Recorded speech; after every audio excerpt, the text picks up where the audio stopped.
Hello everyone, welcome to IAS point. आज हम यहाँ पे बात करेंगे समानता के 3 आयाम, राइट। तो इसके बारे में पूरा हम लोग डिटेल से समझेंगे क्या कैसे है, क्योंकि अभी ये पूरा चैप्टर हमारा इक्वलिटी के बारे में ही चल रहा है, दैट मीन्स समानता के बारे में ही चल रहा है।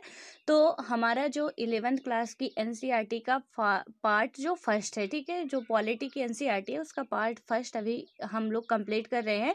एंड यहाँ पे हमने पहला और दूसरा चैप्टर बहुत ही अच्छे तरीके से कंप्लीट कर लिया है। एंड आई होप कि आपको भी वो सारी चीज़ें समझ में आ चुकी होगी, ठीक है। क्योंकि यदि कोई डाउट है तो आप पूछिए, और यदि डाउट कोई भी नहीं आप पूछ रहे हैं तो मुझे तो बस यही लगेगा कि आपको वो चीज़ें समझ में आ चुकी हैं। तो अब हम बात करते हैं यहाँ पे अपना जो भी नेक्स्ट पॉइंट है इसको, कि इसमें समानता के बारे में, क्योंकि अभी बहुत सारी चीज़ें समझनी है हमें। हमने तो काफ़ी चीज़ें समझ चुके हैं, बट अभी और भी चीज़ें समझनी है। एक्चुअल में होता क्या है, कुछ लोगों को, यहाँ पे मैं थोड़ा सा आपका मिथ दूर कर दूं, कि कुछ लोगों को लग रहा होगा कि ये एनसीईआरटी पढ़ना बकवास है, ठीक है। आप कहीं पे एम लक्ष्मीकांत पढ़ लेंगे, या कोई और बुक पढ़ लेंगे, या आप प्री से पहले मेंस कंप्लीट कर लेंगे, या तो आप कुछ भी मतलब कि चाह रहे हैं कि एक्स्ट्रा कर लेंगे, ये सारी चीज़ें बकवास चल रही हैं। तो मैं आपको बता दूं कि यहाँ पे क्वेश्चन आप देखिए, एंड उसके हिसाब से आपको समझ में आएगा कि हमें सिर्फ एक चीज़ पढ़ के हमारा ज्ञान विकसित नहीं होने वाला है। हमें क्या करना पड़ेगा, वो सारी चीज़ें, यानी कि हमारे पास जब ज्ञान का बहुत ज़्यादा भंडार होगा तब हम 150 वर्ड में आंसर लिख सकते हैं। अदरवाइज हमारे पास ना सिर्फ 150 वर्ड का हम पढ़े ही है उस पॉइंट के बारे में और वही छाप देंगे, तो बहुत ऐसे स्टूडेंट हैं जो उतना ही पढ़े हैं और उतना ही छाप देने वाले हैं। यहाँ पे आपको एक उसका मतलब जो भी बुक में लिखा हुआ है या कहीं और पे लिखा हुआ, उसका डायरेक्ट छाप नहीं देना है। क्वेश्चन कुछ ऐसे पूछे जाते हैं कि आप क्या करेंगे, आपका जो भी माइंड सेट है वो किस तरीके से वर्क कर रहा है। अदरवाइज 800 वैकेंसीज में जो 10 लाख 15 लाख होते तो सब तो उसमें भर दिए जाते, लेकिन नहीं होते हैं, और वजह यही होती है। और हम हिंदी मीडियम वालों के साथ सबसे बुरी कंडीशन ना यही होती है कि हम लोग मतलब बुक नहीं पढ़ते हैं, जो हमारी मेन बेस है। मैंने आपको बोला, एंड आई होप कि आप लोग पढ़ रहे होंगे, जो हमारी मेन बेस है। आप वीडियो भी मत देखिए, यदि आप बुक नहीं पढ़े हैं तो वीडियो भी मत देखिए, और वीडियो देख भी रहे हैं तो भी आपको बुक पढ़नी ही पढ़नी है, वो भी सारे सब्जेक्टों की। अदरवाइज आप 2-3 साल गवा दोगे, फिर आपको मेरी याद आएगी कि काश जो उन्होंने बोला था मान लिए होते तो सही था। इसलिए बुक पहले पढ़िए। किसी भी सब्जेक्ट का, किसी भी पार्ट का, किसी भी चीज़ का वीडियो वगैरह देखने से पहले आप ये इंटरनेट की दुनिया आ गई है, अब यहाँ सब चीज़ मिलता है, फ्री में मिलता है। बहुत मतलब एक टॉपिक के लिए 10-15 हज़ार लाख वीडियो भी मिल जाएंगे आपको, लेकिन उससे आपका फ़ायदा नहीं होने वाला है, बिल्कुल भी नहीं होने वाला है। खुद से आपको बुक पढ़नी पड़ेगी। यदि बुक ना पढ़ने से हमारा सिलेक्शन हो जाता तो आज को सबका हो गया होता, ये बात आप याद रखिएगा। और इसलिए आप बुक जरूर पढ़ेंगे, और ये जो एनसीईआरटी से बकवास ना समझ के बहुत अच्छे तरीके से समझने की कोशिश करें। क्योंकि देखिए, हम समानता पढ़ रहे हैं, एंड हमारा जो समानता है हमें वो समझ में आ रहा है, उसका हर एक एंगल, कि क्या कैसे किस तरीके से कहाँ कब कब हम कह सकते हैं कि हमें इक्वलिटी चाहिए, कब नहीं कहते कि हमें ये नहीं चाहिए। तो वो सारी चीज़ें हमें समझ में आएंगी, एंड उसका हम समराइज कर सकते हैं। जब इतना ज्ञान हमारे पास होगा तो उसका समराइज करके ओवरऑल हम उसका पूरा भी जो भी कंक्लूजन है वो निकाल सकते हैं। अदरवाइज हमें सिर्फ कंक्लूजन ही पता, उसका समरी ही सिर्फ पता है। मार्केट में आपको समरी वाली बुक भी मिल जाती हैं, तो उसकी समरी ही सिर्फ पता है, तो हम क्या निकालेंगे अब उसमें से। और वो तो बहुत सारे स्टूडेंट पढ़ रहे होंगे। तो प्लीज़ ये गलती नहीं करना है जो हिंदी मीडियम इंग्लिश मीडियम करते रहते हैं। तो यहाँ पे मैंने जहाँ तक लोगों को देखा है, दोनों ही मीडियम वालों को, और उनसे मैंने जो सीखा है मैं वही आपको बता रही हूँ। मैं कोई यहाँ बहुत बड़ी जीनियस नहीं हूँ, ना तो मैं भी कोई सक्सेसफुल पर्सन हूँ कि यहाँ पे आपको बहुत ज़्यादा ज्ञान दे रही हूँ। बट हाँ, जो मैंने गलतियाँ की और मैंने लोगों से सीखा कि एक्चुअल में हम गलती कहाँ कर रहे हैं। हम देख रहे हैं लाखों हजारों वीडियो से, मतलब क्या चल रहा है दुनिया भरे का, बुक से तो हमारा नाता ही नहीं है। तो इसलिए प्लीज़ आप बुक को, वो भी जो हमारी बेसिक बुक है, जो बेसिक बुक है, मैंने ये भी आपको बताया है कि हमारा यूपीएससी बहुत अंदर जाता ही नहीं है, बट हाँ हमारे पास नॉलेज बहुत होना चाहिए। मैं हमेशा आपको क्यों बोलती हूँ कि आप लोग पढ़ेंगे पूरा, लिखेंगे थोड़ा सा। मेरा कहने का पर्पस सिर्फ इतना ही होता है कि आपके अंदर उस सब्जेक्ट के या उस पॉइंट के बारे में ज्ञान पूरा आ जाए, या आप कभी पढ़ते भी हैं एक स्टोरी फॉर्म में, आपके वो माइंड में रहे, एंड वो आप 2-4 चीज़ें उसकी जो भी मेन है वो अपने नोट्स में ऐड कर लेते हैं, तो जब भी आप पढ़ेंगे आपको वो स्टोरी पूरी याद आ जाएगी। लेकिन आपने पढ़ा ही नहीं, 2-4 चीज़ें जो भी उठा के रख लिया, तो उतनी ही चीज़ें आपको याद रहेगी उसके बारे में, आगे कुछ नहीं याद होगा आगे पीछे का। तो फिर हम एक सब्जेक्ट का दूसरे सब्जेक्ट से, दूसरे का तीसरे सब्जेक्ट से कैसे हम उसमें कंपेयर कर पाएंगे, या हम उसको इंटरलिंक कर पाएंगे? क्योंकि यदि हमारे पॉलिटी का क्वेश्चन पूछा जा रहा है, तो ऑब्वियस है कि हमें उसकी हिस्ट्री से लेके यहाँ तक अब संविधान निर्माण की बात कही जा रही है, तो कहीं ना कहीं हमें प्लासी का युद्ध याद होना चाहिए, 1857 की क्रांति हमें पता होनी चाहिए। ये अब आप कह दें कि नहीं हिस्ट्री का, पॉलिटी का क्वेश्चन है, हम हिस्ट्री कैसे मेंशन कर दें? यदि नहीं करते आप, तो मान लीजिए कि आपका सिलेक्शन होने वाला नहीं है। इसलिए चीज़ें हमें बहुत अच्छे तरीके से, यहाँ पे हम समानता का अधिकार पढ़ रहे हैं, हम पॉलिटी पढ़ रहे हैं, समानता पढ़ रहे हैं, बट फ्रांस की क्रांति क्यों आई है? इसी तरह हम अपने एग्जाम्पल में भी दे सकते हैं कि हमने जो समानता पढ़ी, जो भी हमारा समानता का अधिकार था, ठीक है, या समानता थी, इससे रिलेटेड कोई भी क्वेश्चन आता है, तो हम क्या करेंगे, कुछ जो भी ऐसे हमें हमें जब ये सारी चीज़ें पता होगी, हम उनका मेंशन करेंगे। बहुत पूरा उसका हिस्ट्री हमें नहीं करना, लेकिन हमें हिस्ट्री उसकी पता होनी चाहिए। ये तय है कि हमें हिस्ट्री उसकी पता होनी चाहिए, तब हम समझ पाएंगे ना कि वहाँ पे अभावग्रस्त जो लोग थे वही दंगा कर रहे थे या कुछ भी आंदोलन कर रहे थे। लेकिन जब पढ़ेंगे नहीं, समझ में नहीं आएगा। तो मेरा सीधे से कहने का मतलब है, बुक से दूर मत होइए, और एनसीईआरटी किसी को बकवास लग रही है तो फिर यहाँ पे तो उसका लक है जो कि उसका हो जाए। अदरवाइज मैंने ये भी आपको बताया कि एनसीईआरटी सिर्फ आपको यूपीएससी पास नहीं कराएगी, लेकिन आप एनसीईआरटी नहीं करते हैं तो कहीं ना कहीं आप एक बहुत बड़ा प्लस पॉइंट जो हमारा होता है वो खो देंगे। तो इसलिए, क्योंकि वो कहते हैं ना, किसी के पास समय रहते बुद्धि नहीं आती है, जब समय होता है और जब समय नहीं होता तब बुद्धि बहुत आती है। तो यदि हमें दोनों लाना है एक साथ, समय और बुद्धि, तो उसके लिए कभी कभी हमें अच्छी चीज़ें, नॉवेल्स वगैरह सारी चीज़ें पढ़ते रहना चाहिए, ताकि हम कहीं गलत डायरेक्शन पे ना जाएं। सो मेरी बकवास बहुत हो गई, सॉरी उसके लिए। लेकिन मुझे कहीं ना कहीं लगता है कि आप लोग ना वो थोड़ा सा होता है, जो जोश एक दिन का होता है हमारा, उतना कर रहे हैं, उसके बाद आप भूल जा रहे हैं, ठीक है, कि हमें जाना कहाँ है। तो प्लीज़ जहाँ पे लगे हैं लगे रहिए, सफलता आपके हाथ में है। 10 जगह जाएंगे कहीं नहीं होंगे, एक जगह जाएंगे तो होंगे ही होंगे। अदरवाइज उससे बहुत कुछ सीख के जाएंगे, जो कि आपको आने वाले फ्यूचर को ब्राइट करेगा वो। इसलिए अब हम स्टार्ट करते हैं इसका जो अपना समानता है। तो यहाँ पे क्या होता है कि समानता के 3 आयाम थे। इसमें से क्या होता है कि हमने इस सवाल पर विचार किया कि किस प्रकार के सामाजिक अंतर स्वीकार किए जा सकते हैं, और इस पर विचार करने के बाद हमें यह सोचने की ज़रूरत है कि समानता के कौन कौन से आयाम हैं जिन्हें हम पाना चाहते हैं। समाज में व्याप्त अलग अलग तरह की असमानताओं, यानी कि जो भी हमारा असमानता के बारे में बात की गई, ठीक है, कि असमानताओं को पहचानते समय विभिन्न विचारकों और विचारधाराओं से विचारधाराओं ने समता के राजनीतिक, सामाजिक और आर्थिक 3 आयामों को रेखांकित किया है।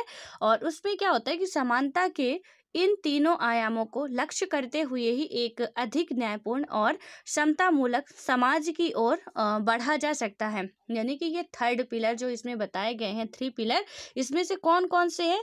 राजनीतिक है, सामाजिक है और आर्थिक है। मैंने आपको बताया था व्यवस्था का आधार, याद हो आपको? यदि कई बार मैं बता चुकी हूँ, आज उसे नहीं बताने वाली हूँ, ठीक है। तो जो भी रेगुलर वीडियो देख रहे होंगे उन्हें वो चीज़ें समझ में आएगी, जो व्यवस्था का आधार था कि किस तरीके से होता है, सेम इसमें भी इसी तरीके से आता है। और जब किसी से कुछ भी ना बन रहा हो ना, कुछ यही वाले फंडे आप यूज करो, कुछ होते हैं एक दो जब सबके लिए कॉमन होते हैं, यही करो, इसी में ही आपके कुछ तो मार्क्स मिलने ही है, ठीक है। तो अब इसमें क्या होता है, राजनीतिक समानता के बारे में हम बात करते हैं कि यदि हमें अच्छे समाज को बनाना है तो उसमें 3 तरह की हमें क्या होने चाहिए, इसमें 3 पिलर होने चाहिए, जो कि आर्थिक, सामाजिक और जो हमारा राजनीतिक है, ठीक है। पहला हमारा आता है राजनीतिक समानता। राजनीतिक समानता की यदि हम बात करते हैं तो लोकतंत्र समाजों में आमतौर पर सभी सदस्यों को समान नागरिकता प्रदान करना राजनीतिक समानता में शामिल है। आप नागरिकता के अध्याय में पढ़ेंगे कि समान नागरिकता अपने साथ कुछ मूल अधिकार, मसलन मतदाता का अधिकार यानी मतदान का अधिकार, कहीं भी आने जाने, संगठन बनाने और अभिव्यक्ति की स्वतंत्रता और धार्मिक विश्वास की आज़ादी लाती है। ये क्या होता है कि ये ऐसे अधिकार हैं जो नागरिकों को अपना विकास करने और राज्य के कामकाज में हिस्सा लेने में सक्षम बनाने के लिए आवश्यक माने जाते हैं। लेकिन ये केवल औपचारिक अधिकार हैं और जिन्हें औपचारिक संविधान और कानूनों द्वारा सुनिश्चित किया गया है। हम जानते हैं कि सभी नागरिक को समान अधिकार देने वाले देशों में भी काफ़ी असमानता बरकरार है। यानी कि इसमें बताया गया कि जहाँ सभी नागरिकों को समान अधिकार भी दिया जाता, वहाँ भी असमानता बरकरार है।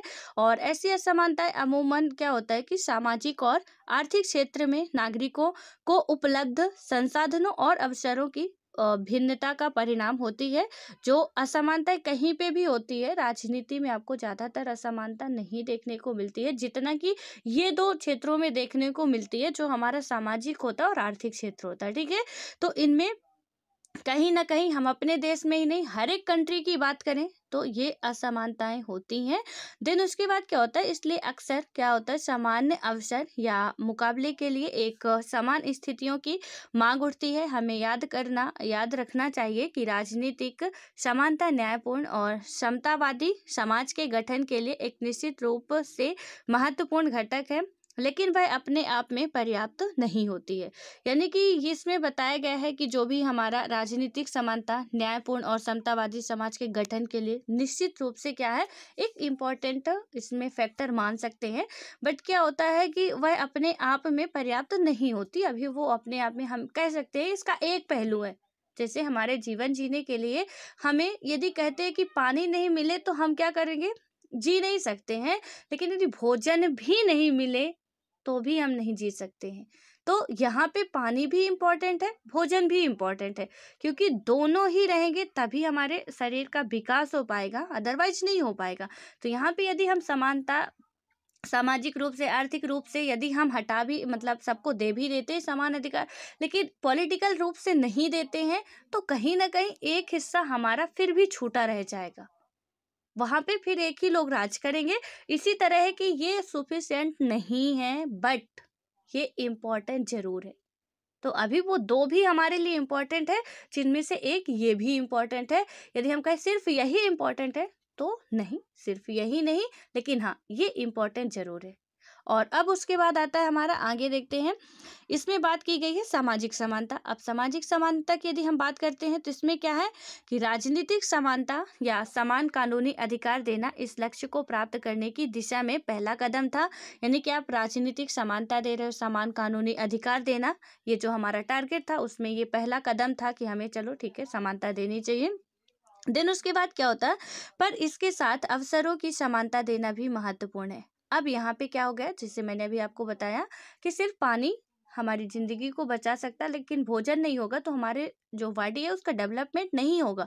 एंड कुछ टाइम बाद तक हम पानी भी पी कर नहीं रह सकते, हमें भोजन की ज़रूरत होती है, न्यूट्रिशन की ज़रूरत हमें होती है, ठीक है। लाइक इसी प्रकार है कि हमें, आप राजनीति में तो दे रहे हो, बट यहाँ पे हमें अवसरों की समानता भी जरूरी है, वो भी हमारे लिए क्या है, इम्पोर्टेंट है। राजनीतिक समानता की जरूरत उन बाधाओं को दूर करने में है जिन्हें दूर किए बिना लोगों का सरकार में अपनी बात करने, यानी कि अपनी बात रखने और उपलब्ध संसाधनों तक पहुंचना संभव नहीं होगा। समानता के इसमें क्या बताया गया कि समानता के उद्देश्य की आवश्यकता यह भी है कि विभिन्न समूह और समुदायों के जो भी हमारे लोगों के पास इन संसाधनों और अवसरों को पाने का बराबर और उचित मौका हो। इसके लिए यह जरूरी है कि सामाजिक और आर्थिक असमानताओं के प्रभावों को न्यूनतम किया जाए। यदि हमें हर जगह पे अवसर पे समानता चाहिए, बराबर का हक चाहिए, तो इसमें बताया गया कि यहाँ पे फिर ये इम्पोर्टेंट हो जाता है कि हमें जो भी सामाजिक है या आर्थिक है तो उनमें जो असमानताएं हैं उन्हें थोड़ा कम किया जाए समाज में। सभी सदस्यों के जीवन यापन के लिए अन्य चीजों के अतिरिक्त पर्याप्त स्वास्थ्य सुविधा, अच्छी शिक्षा पाने का अवसर, उचित पोषक आहार और यहाँ पे बताया गया न्यूनतम वेतन जैसी कुछ न्यूनतम चीजों की गारंटी भी जरूरी माना गया है। एंड मैंने आपको कल 2 4 मतलब 4 तक के सस्टेनेबल डेवलपमेंट गोल बताए थे। तो इनमें से अब आपको बताना है कि हमें वेल हेल्थ जो बात की गई है इसमें कि अच्छी हमें स्वास्थ्य सुविधा मिलनी चाहिए, तो ये किस डेवलपमेंट गोल में आता है। एंड उसके बाद हमारा है अच्छी हमें शिक्षा मिलनी चाहिए, तो ये किस डेवलपमेंट गोल में आता है। एंड मैंने आपको थोड़ा सा स्टोरी फॉर्म में बताया था, थोड़ा सा लॉजिक लेके कि कैसे हम कर सकते हैं, जैसे 2 मिनट मैगी वाला फार्मूला, ठीक है। एंड उसके बाद हंगर का बताना है आपको, नो हंगर किस डेवलपमेंट गोल में बात की जाती है। एंड जो भी हमारी गरीबी है और पॉवर्टी है वो किस डेवलपमेंट गोल में बात की जाती है, ठीक है। तो इसमें आपको बताना है जो हमारा SDG है वो कौन सा है, यानी कि 17 मैंने आपको बताए थे कि SDG रखे गए हैं, जो सस्टेनेबल डेवलपमेंट गोल है वो 17 रखे गए हैं, ठीक है। कि इनमें हमें 2030 तक क्या करना है, सुधार करना है। तो आपको बस 4 ही बताना, क्योंकि मैंने अभी तक 4 ही बताए, कल आपको बताए हैं, तो इतना जल्दी तो मैं भी नहीं बोल सकता आपको। अब उसके बाद हम आते हैं, बताइएगा जरूर, ठीक है। अब इसके बाद हम यहाँ पे आ रहे हैं, इसमें हमें क्या बताना है, यानी बात करनी है कि इन सुविधाओं के अभाव में समाज के सभी सदस्यों के लिए समान शर्तों पर स्पर्धा करना संभव नहीं होगा। जिस समाज में अवसरों की समानता विद्यमान ना हो वहाँ में यानी कि बात की गई कि वहाँ में अंतर्निहित प्रतिभा का विशाल खजाना बर्बाद हो जाता है। भारत में क्या होता है कि समान अवसरों के मद्देनजर एक विशेष समस्या सुविधाओं की कमी की वजह से नहीं बल्कि कुछ सामाजिक रीति रिवाजों से सामने आती है। अब यहाँ पे इंडिया पे बात की गई है कि इंडिया में मेन प्रॉब्लम क्या है कि यहाँ पे सुविधाओं की जो कमी है वो तो ठीक है कि हमारे पास बहुत सी चीज़ें अवेलेबल ही नहीं है, हमें अदर कंट्रियों से मंगाना पड़ रहा है, जितना आयात कर पा रहे हैं तो करते हैं, अदरवाइज नहीं, ठीक है। तो इसमें बताया गया कि सिर्फ सुविधाओं की समस्या ही यहाँ पे एक इम्पॉर्टेंट वो नहीं है, रीजन नहीं है कि इसमें सिर्फ उसी का हम मान सकते हैं कि एक यही है। यहाँ पे सामाजिक रीति रिवाजों से सामने आती है, कुछ जो भी सामाजिक हमारी असमानता होती है वो कहीं ना कहीं ये सामाजिक रीति रिवाज भी हमें इसके अड़ंगा, मतलब हम किसी को देना भी चाहे तो नहीं दे सकते। यदि आप समाज में रह रहे हो तो बखूबी ये चीज़ आपको पता होगी। देश के विभिन्न हिस्सों में औरतों को उत्तराधिकार का सामना करना, मतलब कि उत्तराधिकार का समान अधिकार नहीं मिलता देश के विभिन्न हिस्सों में। हमारे इंडिया में देश के कई सारे हिस्से ऐसे हैं जहां महिलाओं को समान अधिकार नहीं मिलता, पैतृक संपत्ति में उन्हें कोई समान अधिकार नहीं दिया जाता। हालांकि आप लोग ये भी पढ़ चुके हैं कि महिलाओं को किस एक्ट के तहत वहां पे पिता की संपत्ति में वो बराबर की हकदारी होती है, एंड इसे भी आपको बताना है क्योंकि हम इसे पढ़ चुके हैं। तो कौन सा एक्ट था जिसके तहत और ये कब पारित किया गया था, तो इसमें आप ये दोनों चीज़ें बताएंगे कि उस एक्ट का नाम एंड उसका सन कि कब पारित किया गया था एंड किस मिनिस्ट्री के अंतर्गत आता है, ये आपको बताना है। एंड मैं इससे पहले भी करवा चुकी हूँ, हम सब कर चुके हैं, आशा करती हूँ कि आप सभी से ये बनता होगा, ठीक है। यदि भूल गया होगा तो रिवाइज हो जाएगा, नहीं भूला है तो अच्छी बात है, आप बता ही देंगे। अब उसके बाद यहाँ पे आता है कि देश के विभिन्न हिस्सों में औरतों को उत्तराधिकार का समान अधिकार नहीं मिलता। कुछ एक गतिविधियों में अनेक शामिल यानी उनके शामिल होने पर पाबंदी होती है। कुछ गतिविधियों में जैसे अभी तक था सबरीमाला मंदिर में आप नहीं जा सकते हो, लेकिन हालांकि अब सुप्रीम कोर्ट ने कह दिया कि महिलाएं भी जाएंगी, लेकिन जो समाज था वो नहीं जाने दे रहा था क्योंकि उनका माना जा रहा था कि वो अशुद्ध होती हैं, जो भी है कि वहाँ पे यदि मंदिर में जाती हैं तो कुछ बहुत बड़ा कांड हो जाएगा। अब तो जाने लगी तो कोई ऐसा इशू होता नहीं है, बट वहाँ पे पहले था कि नहीं मतलब नहीं जाने दिया जाता था, ठीक है। और क्या होता है कि कुछ उच्च शिक्षा प्राप्त करने से भी हतोत्साहित किया जाता है, यानी कि हाई एजुकेशन करने से वहाँ पे लड़कियों को ज़्यादा प्रायोरिटी नहीं दी जाती है। एंड ये चीज़ें पहले भी हम लोग बात कर चुके हैं। यहाँ पे जितना पढ़ रहे हैं आप रिवाइज कर रहे हैं, मैं ये ज़रूर कहूँगी हम रिवाइज कर रहे हैं क्योंकि ये जितनी भी चीज़ें आ रही हैं वो हम लोग पहले पढ़ चुके हैं, ठीक है। चाहूँ तो मैं इसको स्किप करके निकल जाऊँ, बट यही है कि साथ साथ हमारा रिवाइज भी हो जाएगा, जो हम पढ़ चुके हैं वो रिवाइज हो जाएगा। कोई बात नहीं, हम इसको पढ़ लेते हैं तो अच्छा रहेगा। तो यहाँ पे क्या है कि शिक्षा से हतोत्साहित किया जाता है। यानी कि एक तो पहली बात, यदि कोई मिडिल क्लास से है या गरीब फैमिली से आ रहा, वहाँ पे क्या किया जाएगा कि उन्हें यदि पैसा तो अब एक ही लोग कमा रहे हैं, लड़का भी पढ़ रहा है, लड़की भी पढ़ रही है, अब उन्हें क्या लगेगा कि लड़की को तो दूसरे के घर जाना है, उनकी लड़की की तो शादी हो जाने, वो तो पढ़ लिख के कमाएगी भी, तो हमारे यहाँ नहीं रहेगी। तो वो जो अपना इन्वेस्टमेंट करना चाहेंगे, जो भी पेरेंट्स होंगे, वो अपने बेटे पे ज़्यादा करेंगे। ये बिल्कुल सत्य है। और यही लोगों की सोच होती है कि लड़की को तो दूसरे घर जाना है, अपना नाम लिख लेती है, अपना जो भी एड्रेस वगैरह पहचानने लगी है, अब बता लेती, बोल लेती, इतना बहुत है, और उसके आगे इसको पढ़ने की कोई ज़रूरत भी नहीं है, जाके उधर जो भी करना है तो चूल्हा चौका ही करना है, उसके आगे कुछ है नहीं, ठीक है। तो यहाँ ये मान लेते हैं, और उसके बाद फिर उसे पढ़ाई से रोक लग जाती है कि आप 12th तक ही पढ़ो, शादी कर दी जाती है। क्योंकि यहाँ पे मेन मुद्दा जो होता है कि लड़कों को यहीं रहना है, वो जो भी कमाएंगे यहीं इन्वेस्ट करेंगे, लेकिन लड़कियाँ यदि कहीं सक्सेस भी हो गई तो उनका तो कुछ मिलने वाला नहीं, ठीक है, ऐसी सोच होती है। एंड होता भी है ऐसे। और उसके बाद क्या होता है कि उन्हें ये सारी चीज़ें कहीं ना कहीं पाबंदी लगा दी जाती है, या तो कम एज में शादी कर दी गई। इतने सारे एक्ट हमारे यहाँ आए हैं, आप कभी गूगल पे सर्च करिएगा या कहीं पे भी कोई बुक लीजिएगा, उसमें देखिएगा बहुत सारे, मतलब वुमन से रिलेटेड बहुत सारे एक्ट है, लड़कियों से रिलेटेड बहुत सारे एक्ट बनाए गए हैं, बहुत सारे कानून है, किसी का फॉलो नहीं होता, किसी का पालन नहीं होता, सारा मतलब दहेज से रिलेटेड आता है, लेकिन वही आप ही लोगे दहेज, ठीक है, आप यदि डीएम बन जाते हो आप ही लोगे। तो यहाँ पे जो रक्षक है वही भक्षक है, तो सारी चीज़ें वो चलती रहती हैं। खैर, देन उसके बाद क्या होता है कि ऐसे मामलों में राज्य की महत्वपूर्ण भूमिका होती है। यानी कि इन सारे मामलों में राज्य जो होता है हमारा स्टेट, उसकी एक इम्पॉर्टेंट भूमिका होती है।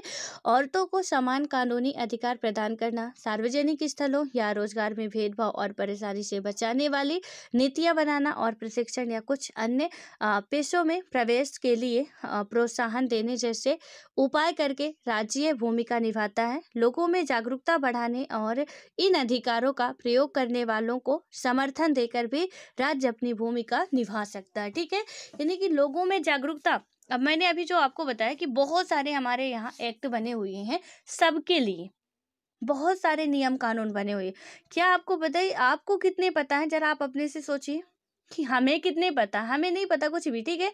अभी आप आज ही आपका ये वर्क है, आप कुछ भी मत कीजिएगा, जितने मैं होमवर्क पूछी वो भी मत बताइएगा, लेकिन आप यहाँ पे क्या करेंगे कि आज के आज, और अभी वीडियो चाहे अभी यहीं पे बंद करिए, या कि पूरा देखने के बाद आपको क्या करना है कि सीधे सीधे आप जाएंगे गूगल पे, आपके पास कोई बुक हो तो उससे, यदि नहीं है तो बहाने नहीं, आपके पास गूगल बाबा बैठे हुए हैं, आप जाइएगा किसी गवर्नमेंट की वेबसाइट खोलिएगा, ऐसी घटिया वेबसाइट नहीं, गवर्नमेंट वाली वेबसाइट खोला करिए, और वहाँ से आप लोग जितने भी एक्ट पारित हुए हैं महिलाओं के लिए, ओनली वुमेन के लिए, ठीक है, चाहे वो लड़कियों के लिए हो या जो भी हमारी शादीशुदा औरतें उनके लिए हो, जितने भी एक्ट पारित किए गए हैं आप उन सबको अपनी नोट्स में लिखेंगे कि कौन कौन से एक्ट हैं। जैसे शारदा एक्ट हुआ, जैसे महिला विवाह एक्ट हुआ, जो भी जितने भी है, हिंदू विवाह एक्ट है तो ये भी इसमें से कहीं ना कहीं आता है, ठीक है। उसके बाद जो भी बाल विवाह है, जो बचपन में शादी कर दी जाती है, जो हमारे मतलब कहीं कारखाने में महिलाएं वर्क कर रही हैं, उनसे रिलेटेड एक्ट बनाए गए, सारे के सारे आपको लिखना है आज के आज अपनी नोट्स में, ये कब बनाए गए थे एंड इनमें संशोधन कब हुआ, एंड ये किस मिनिस्ट्री के अंतर्गत आते हैं, इनका मेन इंपॉर्टेंट रोल क्या होता है, सबके बारे में ये चीज़ें लिखनी है एंड मुझे बताना है कि हाँ हम लिख चुके हैं, ठीक है।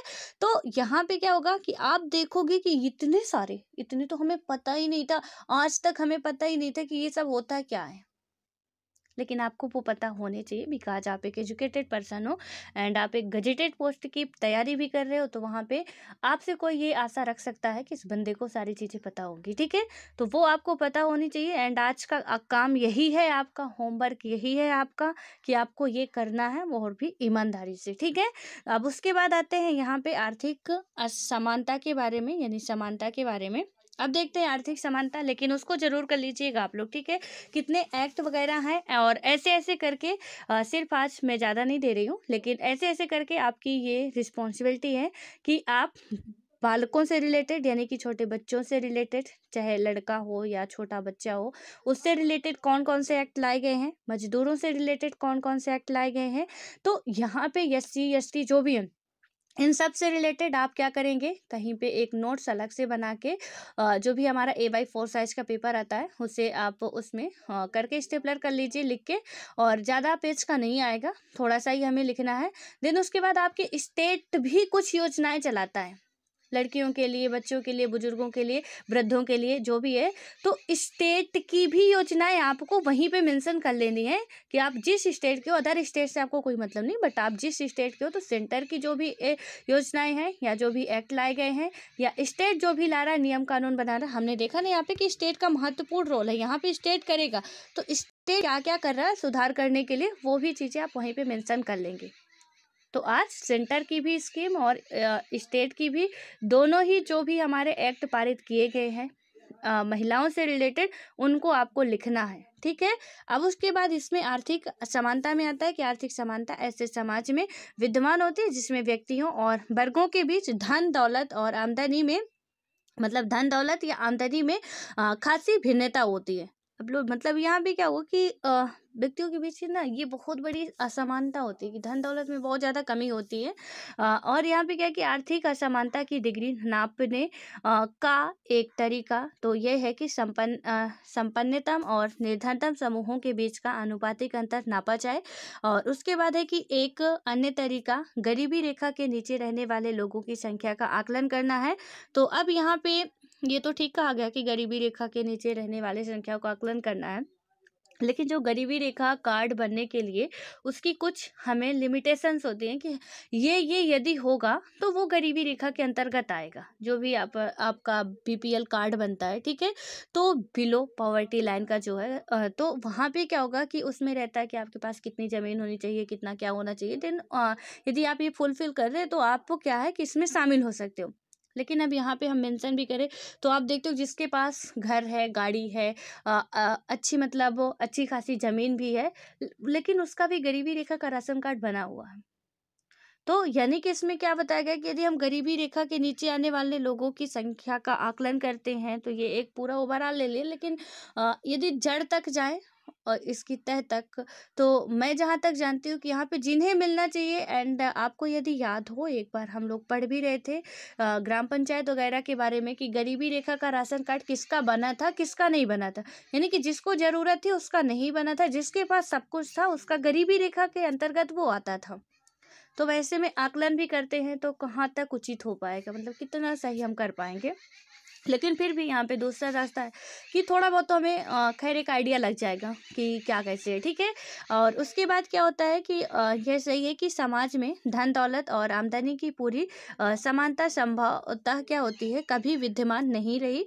आज अधिकतर लोकतंत्र लोगों को समान अवसर उपलब्ध कराने का प्रयास करते हैं और यह माना जाता है कि समान अवसर कम से कम उन्हें अपनी अदा हालात को सुधारने का मौका देते हैं, और जिनके पास प्रतिभा और संकल्प है। तो यहाँ पे क्या बात की गई कि समान अवसरों के साथ भी असमानता, यानी कि इसमें हम बात करें तो जिनके पास प्रतिभा है और संकल्प है, यहाँ पे ये बहुत अच्छी बात कही गई, ठीक है। समान अवसरों के साथ भी असमानता बनी रहती है, लेकिन इनमें यह संभावना छुपी है कि आवश्यक प्रयासों द्वारा कोई भी समाज में अपनी स्थिति बेहतर कर सकता है, लेकिन कौन, जिसके पास प्रतिभा और दृढ़ संकल्प है। यानी कि आपके पास कुछ भी नहीं है, इसमें बताया गया कि आपके पास कुछ भी नहीं है, लेकिन अब देखिए ऐसे वर्ड आपको कहाँ मिलेंगे। हमें कहीं पे कहीं हमारी पेन रुक नहीं सकती है, क्योंकि हमें ऐसे ऐसे वर्ड इसमें मिलते हैं। लेकिन हमने बस ओवरऑल समरी पढ़ा और समरी पढ़ के गए तो वो समरी तो हमें ले डुबाएगी। जहाँ फैक्चुअल होता है वहाँ पे समरी हमारे लिए अच्छी है, बट कहीं पे यदि हमें उसका गहन अध्ययन करना है तो वो सब मेरी काम की नहीं आती है। तो इसलिए देखिए, मुझे लगता है कि आप भी एक यूपीएससी एस्पिरेंट हो, हम भी हैं। एंड जो प्रॉब्लम्स हम फेस कर चुके हैं वो आप क्यों करो, आप क्यों टाइम बर्बाद करो अपना। तो हमें वो बताना, मुझे लगता है कि वो चीज़ें बतानी चाहिए आपको, ठीक है। क्योंकि आपके माइंड में भी बहुत सारे डाउट होते हैं, आपको भी बहुत सारी जो भी इससे लेके क्वेरीज होती हैं, तो आप जो पूछ सकते हो वो भी, जो नहीं पूछ सकते हो वो भी, क्योंकि कॉमन ही हमारे अंदर डाउट होते हैं। जो भी इस सेक्टर पे है या किसी भी क्षेत्र पे, वो आपके कॉमन ही डाउट होंगे, क्या करे, कैसे करना चाहिए, ये वो दुनिया भरे का। तो वहाँ पे फिर ये थोड़ा बहुत यदि मैं आप मेरे द्वारा आपकी हेल्प हो सकती है तो इससे बेहतर कुछ हो नहीं सकता है। और मैं बीच बीच में यही बताती रहती हूँ ताकि आप लोग भटके ना रास्ते से। जो चल रहा है बस आप सीधे चलते जाइए। हमारा एक अवतल लेंस होता है, मैंने एक बुक पढ़ी थी, वहाँ पे लिखा हुआ था, मतलब जब भी हमारा दिमाग नहीं लगता उसके बारे में, कि जो हमारा अवतल लेंस होता है, ठीक है, उसमें क्या होता है कि जब सूर्य की किरणें सीधी पड़ती हैं, मतलब जो सूर्य की आप धूप में रख दो उसको, और उसके सामने कोई पेपर रख दो, जब आप उसके सामने पेपर रखोगे ना, ऐसे होता है, ठीक है। तो यहाँ पे जब ये मान लीजिए आपका इधर रहेगा, ये अवतल है, ठीक है, ये यहाँ से ऐसा रहेगा, इधर इसका कांच होगा, तो ये अवतल लेंस है हमारा। यहाँ से आपको एक पेपर रख दो, कुछ भी रख दो, जब सूर्य की किरणें इसमें सीधी पड़ेंगी तो इसमें से क्या होगा कि ये एक टाइम बाद ऐसा आएगा कि ये पेपर जल उठेगा। एक टाइम हमारा ऐसा आएगा जब ये पेपर, जब सूर्य की किरणें इसमें पड़ रही हैं और इससे रिफ्लेक्ट होके कागज पे आ रही हैं, वो कागज पे आग जल उठेगी। आग, मैंने ये प्रैक्टिकल किया, मैंने उसे पढ़ा था। एंड मैं उस टाइम पे 12th में थी और गई वहाँ पे स्कूल में, मैंने लैब से निकाला जो भी ये अवतल लेंस था, और एक पेपर लिया एंड उसे रखा। बाहर अच्छी खासी धूप थी, ठीक है, वहां पे मैंने रखा। और उसे जब रखा तो वो कुछ टाइम बाद, मतलब थोड़ा टाइम तो लगा था, बट 1.5-2 घंटे बाद वो पेपर क्या हुआ, उसमें से आग निकलने लगी थी, मतलब वो पेपर जल उठा था। मैं तो मतलब उसे पढ़ी थी कि यहाँ पे यदि ऐसा होता है तो हो सकता है, लेकिन मैंने साइंस की स्टूडेंट थी तो मैं सोची प्रैक्टिकली कर लेती हूँ, क्या जाता है, ठीक है। तो वहाँ पे जब मैंने किया एंड उसमें करने के बाद मुझे यकीन हो कि हाँ सच में ऐसा हो सकता है। यानी इसका मतलब, ये अवतल लेंस का उदाहरण मैंने इसलिए दिया कि यदि हम किसी पे फोकसते रहते हैं, किसी पे भी एक फोकस बना के रखें कि रिफ्लेक्ट हो रही थी अवतल लेंस की किरणें कागज पे, एक इसमें, यानी कि इसमें कोई भी अवरोध नहीं आया, कोई भी रुकावट नहीं आई, ये सीधे के सीधे इसमें इसकी किरणें जाती रहीं और ये एक टाइम आया कि जल उठा। यानी सीधे के सीधे आपने अपना कंसंट्रेट पूरा लगाया अपनी बुक में, अपने टारगेट पे, तो एक दिन ऐसा आएगा कि आप जरूर प्रज्वलित हो जाओगे। आप जरूर क्या होगे कि एक दिन फेमस जरूर होगे, जो पाना चाहते हो वो पाके रहोगे। अदरवाइज थोड़ा पढ़ रहे हैं, थोड़ा फोन चला रहे हैं, थोड़ा घूम रहे हैं, थोड़ा गाना सुन रहे हैं, थोड़ा दुनिया भर का कर रहे हैं, वो थोड़ा थोड़ा हमारा बहुत हो जा रहा है, लेकिन जो बहुत करना है वो थोड़ा हो रहा है। तो यहाँ से वो सारी चीजें हमें करके बचा के, मतलब बचा के चलनी है कि दुनिया भर की मोह माया ना आए। जो अभी हमारे पास है वो उतने में खुश रहें और उतना ही करें, ठीक है। तो इसमें सीधे से कि किसी के पास प्रतिभा है और दृढ़ संकल्प है, तो ये आर्थिक वाला समानता तो कुछ होता ही नहीं है। यहाँ पे आप में से कोई भी क्या हो सकता है, समान हो सकता है। यानी कि कोई भी अपनी समाज में वैल्यू बना सकता है और कोई भी अच्छा समाज में अस्तित्व भी अपना बना सकता है। लेकिन क्या होता है कि समाज के लिए गहरी खाई जैसी वे असमानताएं अधिक खतरनाक है जो पीढ़ियों से अनछुई रही हैं।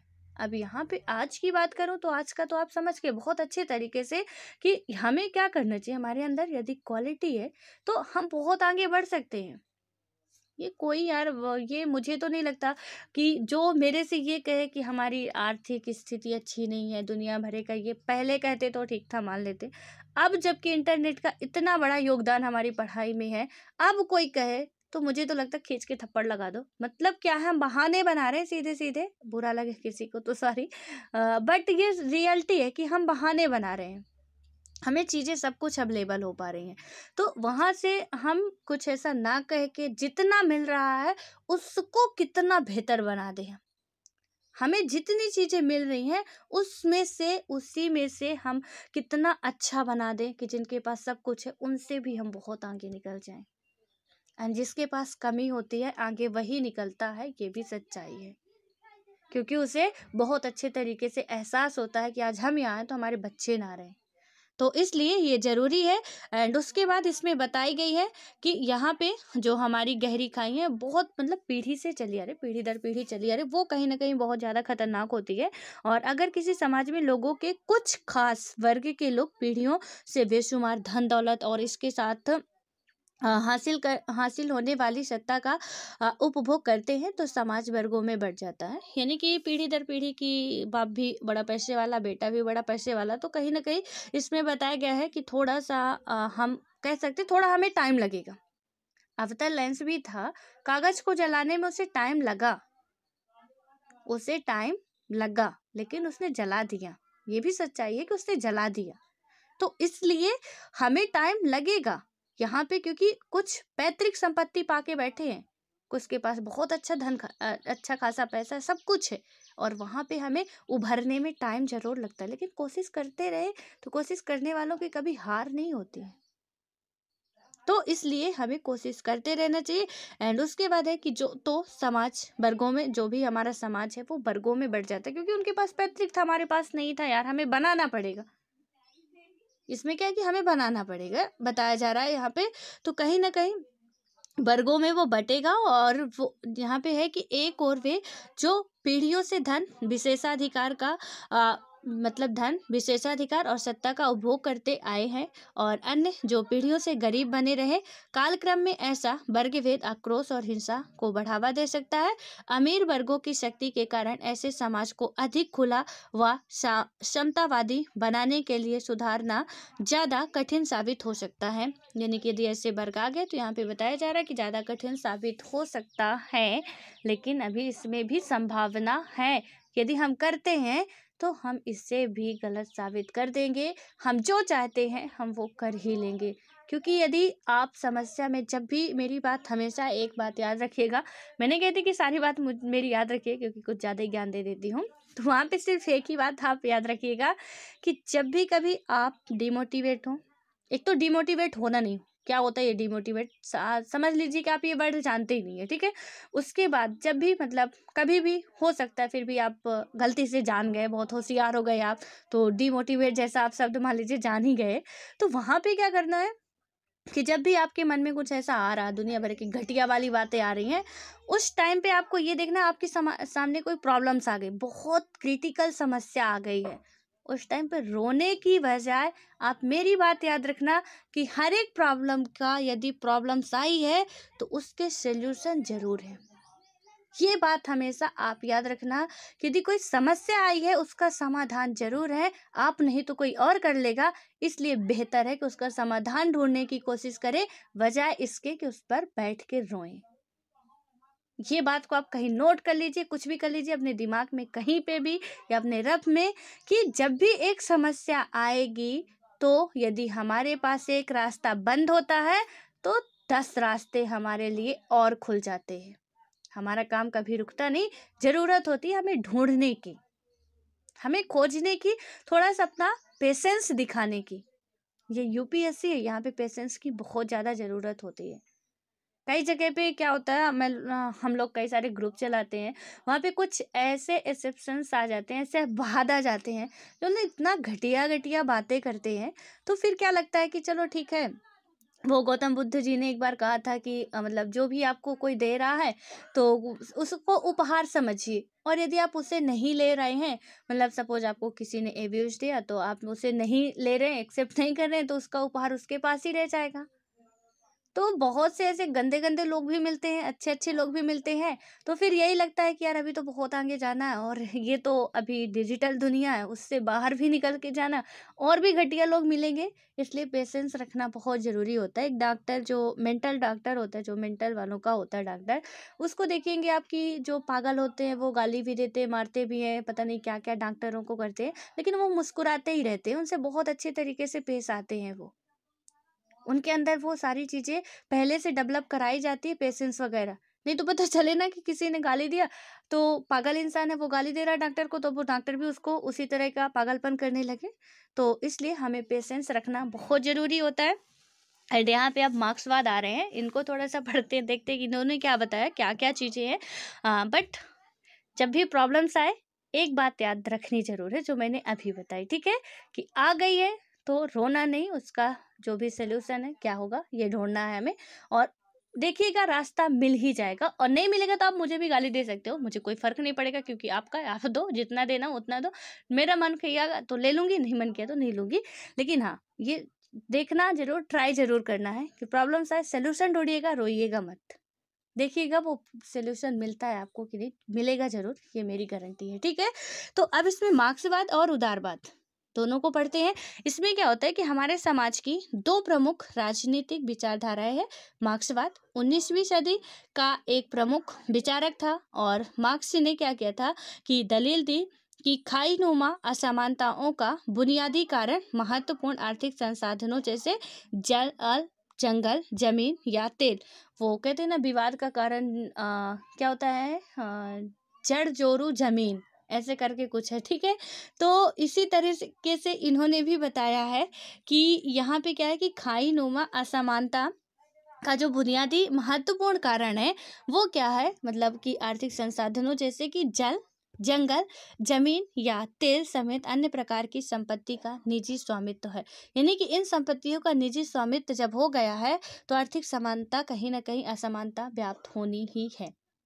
ये मार्क्सवाद पूरा आर्थिक उसमें ही बात करते हैं, आर्थिक पक्ष में ही बात करते हैं, पूंजीवाद का ये विरोध करते हैं, मजदूरों का ये साथ देते हैं, ठीक है। पूरा मैंने इसका 2 लाइन में आपको बता दिया, जो भी मार्क्सवाद की विचारधारा है कि ये पूंजीवादों का बहुत ही कट्टर विरोधी है, एंड जो भी श्रमिक वर्ग हैं उनके सपोर्टर हैं। मार्क्सवाद यही विचारधारा रखते थे।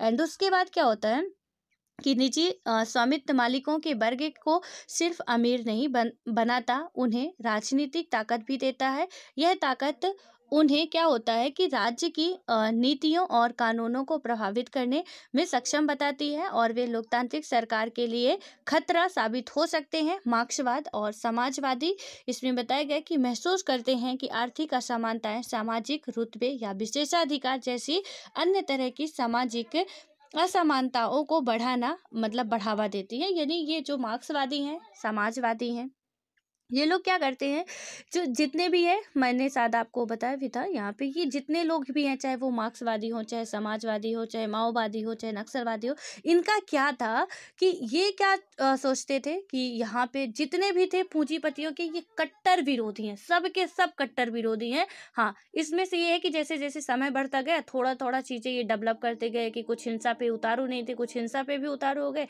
जैसे नक्सलवादी, माओवादी वगैरह हो गए, वो तो अब हिंसा पे उतारू हो गए, ठीक है।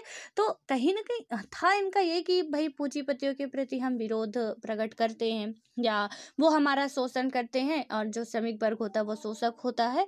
तो उसमें से थे यही, लेकिन फिर धीरे धीरे कहीं ना कहीं वो फिर अपना वाला आ जाता है और मामला गड़बड़ा जाता है, ठीक है। तो सबका विचारधारा जो थी कहीं ना कहीं सिमिलर थी, बस थोड़ा थोड़ा इंक्रीज होता गया समय के साथ परिवर्तन सब में आता है, इनमें भी आया, ठीक है।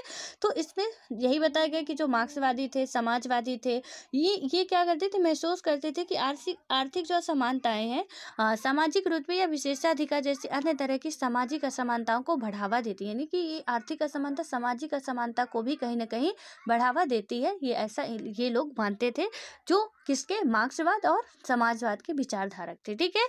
उसके बाद क्या होता था, इसलिए समाज में असमानता से निपटने के लिए हमें समान अवसर उपलब्ध कराने से आगे जाने और आवश्यक संसाधनों और अन्य तरह की संपत्ति पर जनता यानी कि इसमें क्या बताया कि जनता का नियंत्रण कायम करने और सुनिश्चित करने की जरूरत है। ऐसे विचार विवादास्पद हो सकते हैं, लेकिन उन्हें ऐसे महत्वपूर्ण मुद्दे उठाएं जिनके समाधान करने की जरूरत है। यानी कि जिनमें क्या बताया गया है कि समाधान करने की जरूरत है, तो वो कुछ ऐसे मुद्दे उठाते हैं। देन उसके बाद क्या होता है, थोड़ा सा उदारवाद भी हम पढ़ ही लेते हैं। उसके बाद यहाँ पे हमारा जो आएगा, ये आता है कि हम समानता का बढ़ावा कैसे कर सकते हैं, तो उसको हम अपने नेक्स्ट वीडियो में देखेंगे। इसमें उदारवाद की यदि हम बात करते हैं, क्या होता है कि उदारवादी सिद्धांतों में क्या होता है कि विरोधी दृष्टिकोण पाया जाता है, और यहाँ पाया जा सकता है उदारवादी समाज में संसाधनों और लाभांश के वितरण के सर्वाधिक कारगर और उचित तरीके के रूप में प्रतिद्वंदिता के सिद्धांत का समर्थन करते हैं। अब जो उदारवादी थे उन्होंने क्या किया, ये जो था संसाधन और लाभांश वितरण, इनमें सर्वाधिक जो भी विषमताएं उन्हें दिख रही थी, तो उनको लेके ये बात करते हैं। वे मानते हैं कि सबके लिए जीवन यापन के न्यूनतम स्तर और समान अवसर प्रदान करने और सुनिश्चित करने के लिए राज्य को हस्तक्षेप करना है, और उसके बाद है लेकिन इससे समाज के मतलब समाज में खुद ब खुद समानता और न्याय स्थापित नहीं हो सकता। स्वतंत्र और निष्पक्ष परिस्थितियों में लोगों के बीच प्रतिस्पर्धा ही समाज में लाभांशों के वितरण का सबसे न्यायपूर्ण और कारगर उपाय होती है। और उदारवादियों का मानना है कि जब तक प्रतिस्पर्धा स्वतंत्र और खुली होगी, असमानता की खाइयां नहीं बनेगी और लोगों को अपनी प्रतिभा और प्रयासों का लाभ जो भी है इन्हीं की प्रयासों का लाभ मिलता रहेगा।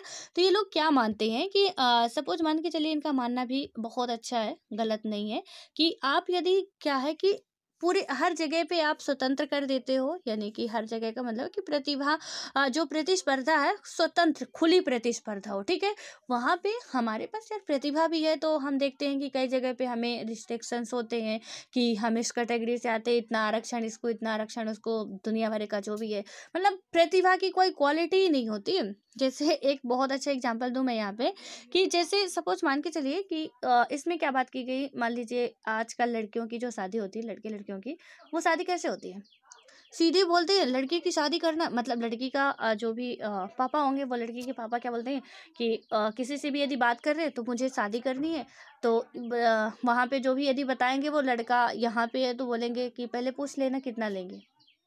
अब यहाँ पे कोई बात नहीं हुई लड़का क्या करता है, लड़की क्या करती है, कुछ भी, कैसे लड़का है कैसे लड़की है क्या है, सीधे पहली बात क्या हुई कि दहेज कोई अंदाजा है कि कितने तक ले लेंगे।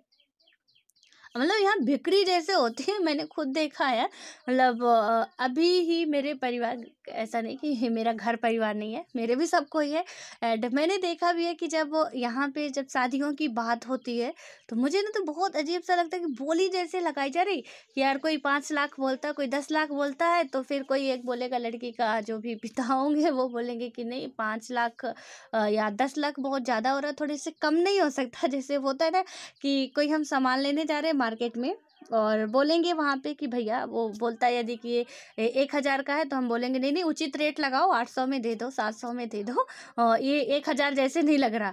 तो उसी तरीके से कि अब वो बोलेंगे कि मतलब अभी कोई भी बात नहीं हुई, लड़की की कोई वैल्यू नहीं वहाँ पे, कि लड़की पढ़ रही है, लड़की कुछ जॉब कर रही है, लड़की क्या कर रही है, कुछ भी नहीं है, ठीक है, कोई मतलब नहीं लड़की कैसी है, अभी बात ही नहीं हुई, लड़की को देखने भी नहीं गए।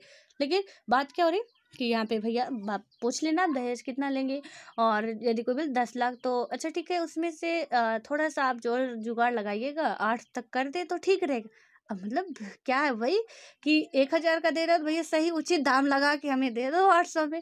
तो अब लड़कों की बिक्री ऐसे हो रही कि भैया उचित दाम लगाओ हमें, कम से कम 8 लाख। तो वो कहेगा लड़का वाला कि यार मैंने इतना खर्चा किया, लड़के को पढ़ाया लिखाया बड़ा किया, तो यहाँ पे क्या होगा कि अब वो जितना भी हिसाब करके रखा होगा तो अब उसको इतना चाहिए कि हमने पढ़ाया लिखाया बड़ा किया, तो हमें ये इतना पैसा चाहिए। एंड दहेज में कहूँ तो आज भी सुधार नहीं है। जो लड़के लड़कियां लव मैरिज कर ले, कोर्ट मैरिज कर लें, अलग बात है। यदि घर से कर रहे हैं, अरेंज मैरिज कर रहे हैं, तो ये दहेज वाला जो कोड है ना, वो बहुत घटिया वाला है, ठीक है। और ऐसे सौदा होते हैं। खैर अब हम लोग तो जो है बस अब क्या कर सकते हैं, सुन सकते हैं। एंड उसके बाद मुझे तो खैर बहुत ही, यदि कहीं पे बोल भी दो तो बच्चों की सुनता कौन है यार। यानी बोलने की तो बहुत कोशिश करते हैं, लेकिन सुनता कौन है बच्चों की। अब वहाँ पे खुद मेरी बुआ, ऐसा कहना नहीं चाहिए हालांकि, लेकिन मेरी बुआ जी जो थी, हालांकि उन्हें मिला नहीं क्योंकि उनके बेटे ने लव मैरिज कर ली, लेकिन जो था उनका डिमांड क्या था कि उनकी तो मेरी से बहुत लंबी तगड़ी बहस हो गई थी। बुआ थी, मेरे से बड़ी थी, रिस्पेक्ट करनी चाहिए। लेकिन इस बात में ना मुझे खैर बहुत ही ज़्यादा गुस्सा आया कि मुझे इतना पैसा, मतलब जो ये बात उन्होंने बोल दी कि हमने जो उसे बचपन से लेकर पाला पोसा पढ़ाया लिखाया, उसका खर्चा कौन देगा, कहाँ से निकलेगा। और जब ये बात मुझे सुनने को मिली मेरे से, मैंने कहा क्यों ले रहे हो आप भाई, आपके पास तो सब कुछ है, इतना पैसा है, घर है, सब कुछ है, ज़रूरत किसकी है, कार भी है, बाइक भी है, जो भी चाहिए आपके पास जितना है भगवान ने सब कुछ दिया है, फिर क्यों ले रहे हो। तो उन्होंने बोला तुम नहीं समझोगी, अभी तक उसको पढ़ाया लिखाया, इतना बड़ा किया, इतना खर्चा लगा उसके जन्म से लेके अभी तक, तो अब तो उतना लेना पड़ेगा। तो फिर बस थोड़ा बहुत हो गई थी कि भैया देखो, अब लड़की के बारे में यदि मैं बोलूँ तो क्या नहीं पढ़ाया लिखाया जाता है। और मैं बात करूँ तो मेरे घर में खुद ही मेरे पापा जितना मेरे भाइयों पे खर्चा नहीं कर रहे, उतना मेरे पे कर रहे हैं प्रेजेंट टाइम पे। जितना उन्हें नहीं लग रहा महीने का खर्चा, उतना मुझे लग रहा है, ये किताब चाहिए, ये बुक चाहिए, यहाँ पे कोचिंग चाहिए, यहाँ पे पैसा चाहिए, ऐसा चाहिए, वैसा चाहिए, दुनिया भर का, तो मेरा तो ज़्यादा लग रहा है। तो मतलब कोई भी लड़की होगी, वो भी पढ़ी लिखी होगी, तो वहाँ पे उसको भी उसके पापा ने जो भी या मम्मी ने जब पैदा हुई तो उस पे में ऐसे तो नहीं पानी पिला पिला के उसे बड़ा कर दिए होंगे। लेकिन लोगों की जो सोच है, ये सिर्फ मैंने अपनी ही बुआ का एग्जांपल दिया यहाँ पे। तो यहाँ पे लोगों की जो सोच है, लेकिन सबके साथ ऐसा ही होता है कि हमारी जो सोच होती है ना, बहुत घटिया टाइप की होती है। तो इसमें सिर्फ यही बताया गया है ऑन दिस एग्जाम्पल से, आपको ये बातें नहीं भूलेंगी कि कैसे यहाँ पे जो असमानता की खाई है, वो यहाँ पे कैसे हमें लाभ मिलता है या खुली प्रतिस्पर्धा होती है, ठीक है।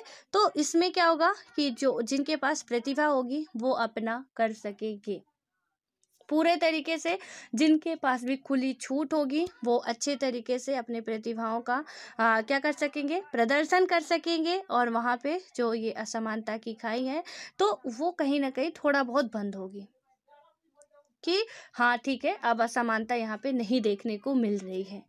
वही फिर बिक्री वाला हाल नहीं होगा कि यार इतना घूस लेके फिर निपटाते हैं हम, इस कैटेगरी से आते या यहाँ पे आते, ऐसा वैसा दुनिया भरे का।